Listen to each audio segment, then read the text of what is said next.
Social media is a breeding ground for misinformation, rumors, and then just straight up lies. Between the presidential election and the response to Helene, we've seen a lot of it lately. Our PolitiFact team is tasked with fact-checking this stuff. And with so much to check, I spoke to the man who invented PolitiFact.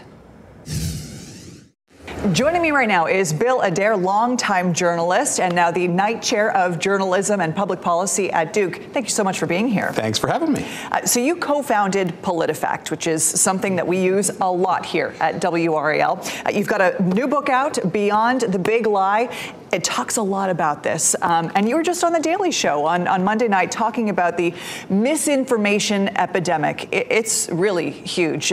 So let's start there with all the stuff going on around on social media in the aftermath of Hurricane Helene. WRAL has done several segments on PolitiFact trying to debunk some of this information. So how do we combat this? As you know, truth does not spread the way that lies do. Even in 2007, we knew that the crowd would spread misinformation. Back then, it was emails, chain emails. Your crazy uncle would send you something, and you'd be like, "Wait, that's not true." So we fact-check those, and you know, inevitably, they were not true. But what's different today is that they spread so fast, and we have new things that weren't available back then. X, formerly Twitter. We have Facebook, much bigger than it was back then. We have TikTok. Exactly. And all these things spread it so fast. So how do we combat it? We have to use those things, those same platforms, to get the correct information out there. And we just have to be more assertive, I think, in doing it in the media. And we have to think of ourselves in a little bit different way. Instead of waiting for people to come to us, we have to put the information out there a little more assertively ourselves. Yeah, I've been reading through your book. It's a really interesting one, and I want to read an excerpt from it. It says, "For years, political reporters and fact checkers were reluctant to say a politician lied. Journalists were trying to be consistent with the definition that a lie was a, quote, false statement made with deliberate intent to deceive. How, they asked, could they know the politician's intent?" When you get back to your topic of needing to be more assertive and aggressive, do journalists need to do a better job of calling a lie a lie?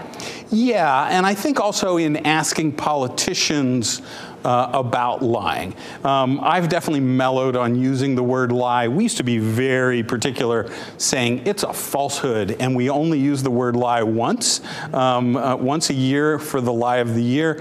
And I come to realize people call them lies. They're not so focused on was it deliberate, because I think in most cases the politician knows.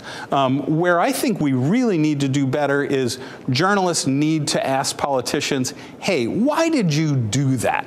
And we don't do that enough. We don't talk to politicians about lying. I think there's a reluctance to confront them about that. You spoke on The Daily Show about how fact-checking should evolve in the face of AI. I want to play a clip from that show. Let's watch.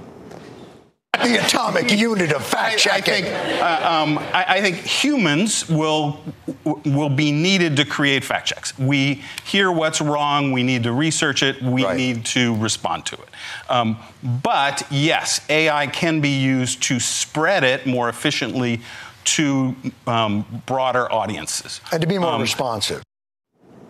So what are the ways that AI can be more responsive, can more quickly spread the fact check? Sure. So North Carolina is a great example. So we have PolitiFact North Carolina here at WRAL. We don't have fact checking in a lot of neighboring states, in South Carolina, in Tennessee.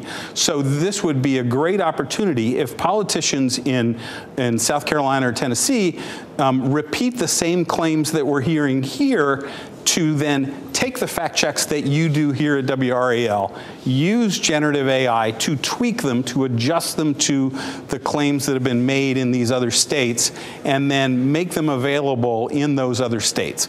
That can be done quickly and efficiently, and still, and the reason, and John made fun of this, I call this half-baked pizza, because like a half-baked pizza, a human needs to review it to make sure that it's accurate. So in the same way that PolitiFact North Carolina here at WRAL has humans that review the fact checks, you need to have somebody who checks it before it goes to South Carolina or Tennessee, but they can ensure the quality. Beyond the Big Lie, Bill Adair, thank you so much for being here. Appreciate you. Thank you.